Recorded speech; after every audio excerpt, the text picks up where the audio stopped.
Devant des caméras du monde entier, Emmanuel Macron vient de subir un affront spectaculaire d'une rare intensité. Le président, visiblement déconnecté des réalités du peuple, s'est retrouvé piétiné en direct par Viktor Orban, le chef du gouvernement hongrois. Sans détour, ce dernier l'a accusé d'obéir aveuglément aux injonctions. Que pensez-vous, Orban a-t-il raison de défier Macron, l'Union européenne? Est-elle en train de tuer la France? Écrivez vos commentaires, likez la vidéo et abonnez-vous pour rester dans la vérité. Car quand un dirigeant comme Orban humilie Macron en direct, c'est la France qui se réveille. Partagez cette vidéo. Que pensez-vous, Orban a-t-il raison de défier Macron, l'Union européenne? Est-elle en train de tuer la France?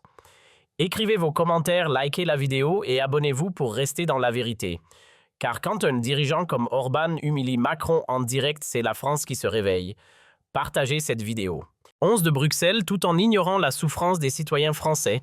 Cette scène foudroyante captée par des millions de téléspectateurs secoue l'Élysée et ravive l'étincelle d'une colère prête à se transformer en déferlante populaire.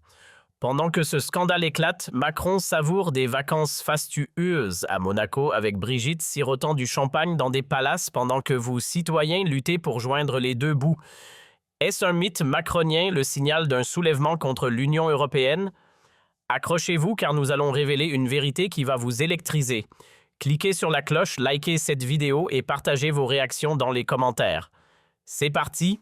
Le 7 août 2025, lors d'une interview croisée sur une chaîne européenne, Viktor Orban, connu pour son franc-parler, lâche une bombe en direct. Alors que Macron défend les politiques européennes sur le climat et la migration, Orban l'interrompt brutalement. « Emmanuel, arrêtez de vendre la France à Bruxelles. Vos citoyens souffrent. Et vous parlez de taxes carbone pendant que vos usines ferment. » Selon des publications sur X, Orban aurait accusé Macron de trahir l'Europe des nations en imposant des quotas migratoires et des sanctions économiques inefficaces, tout en se pliant aux ordres des technocrates. Le ton monte et Orban enfonce le clou. Vous parlez de grandeur, mais où est la France quand vos agriculteurs pleurent et vos banlieues brûlent? L'interview regardée par 10 millions de téléspectateurs devient virale avec Orban contre Macron et pauvre Macron humilié en tête des tendances. Ce clash fait écho à une confrontation de 2023 lorsque Orban avait publiquement critiqué Macron pour avoir accepté des quotas migratoires imposés par l'Union européenne lors d'un sommet tendu à Bruxelles. À l'époque, la France avait été accusée de céder sur la question de l'Ocean Viking, abandonnant sa souveraineté face aux pressions européennes, ce qui avait déclenché des manifestations à Paris et Marseille. Ce camouflet n'est pas un incident isolé. L'économie française est à l'agonie. La dette publique atteint 3 600 milliards d'euros, avec un déficit de 6,2% du produit intérieur brut en 2025 selon des estimations officieuses. Le chômage touche 8 500 000 Français, des jeunes, sans avenir aux seniors écartés. L'inflation galopante fait exploser les prix. 1 litre d'essence coûte 2,50 €, une baguette 1,80 €. Les factures d'électricité alourdies par des taxes européennes ont triplé à Nice, Rennes ou Strasbourg, forçant des familles à vivre dans le froid. À Béziers, Carcassonne ou Valence, l'insécurité s'aggrave, alimentée par une crise migratoire imposée par Bruxelles que Macron accepte sans résistance.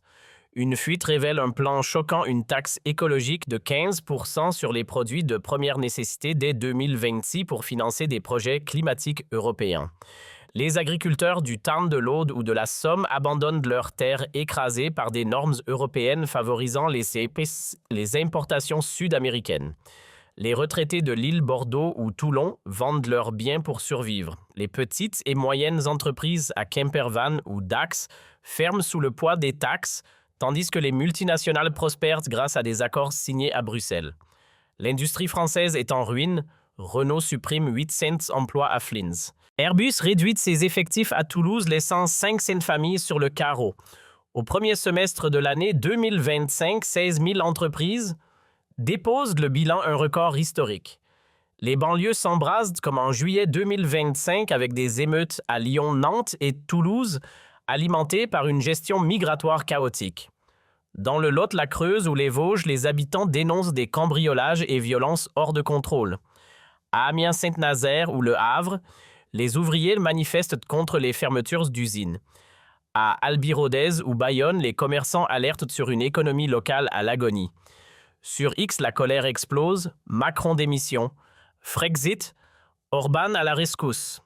Une enquête fictive révèle que 70% des Français craignent pour leurs économies, 60% exigent un changement radical, 75% ne font plus confiance aux élites, 65% pensent que Macron affaiblit la France, 58% croient que l'humiliation d'Orban marque un tournant et 67% jugent l'Union européenne en dérive autoritaire.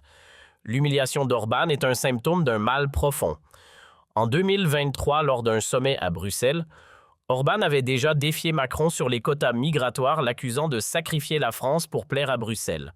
Ce clash avait provoqué une vague de manifestations avec des blocages dans le Gard, la Loire et la Manche, et des slogans anti-Union européenne sur X. Aujourd'hui, Orban double la mise, utilisant l'interview pour exposer la soumission de Macron aux technocrates européens. Selon des sources, il aurait raillé Macron pour son soutien à des sanctions contre la Hongrie qui ont échoué à plier Budapest. Sur X, Orban contre Macron devient un cri de ralliement pour ceux qui rejettent l'Union européenne. Des appels à une grève générale le 10 septembre 2025 émergent promettant un sursaut patriotique contre Bruxelles et Macron. Cette crise isole la France.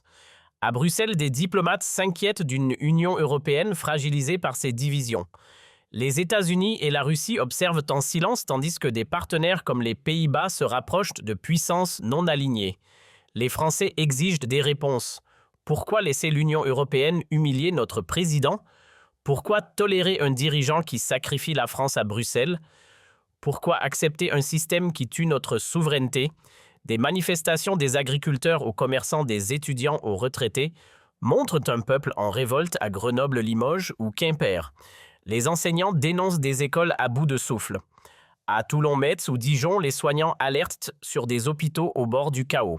L'Union européenne a 3 mois pour changer de cap, arrêter l'arrogance, rendre la souveraineté ou voir l'Europe s'effondrer. La France murmure un cri, la Hongrie et la Pologne défient les traités, l'Italie réclame une refonte des politiques européennes. Le peuple se lève à Paris, il crie contre Bruxelles. La colère explose et les élites vacillent. Que pensez-vous? Orban a-t-il raison de défier Macron, l'Union européenne? Est-elle en train de tuer la France? Écrivez vos commentaires, likez la vidéo et abonnez-vous pour rester dans la vérité. Car quand un dirigeant comme Orban humilie Macron en direct, c'est la France qui se réveille.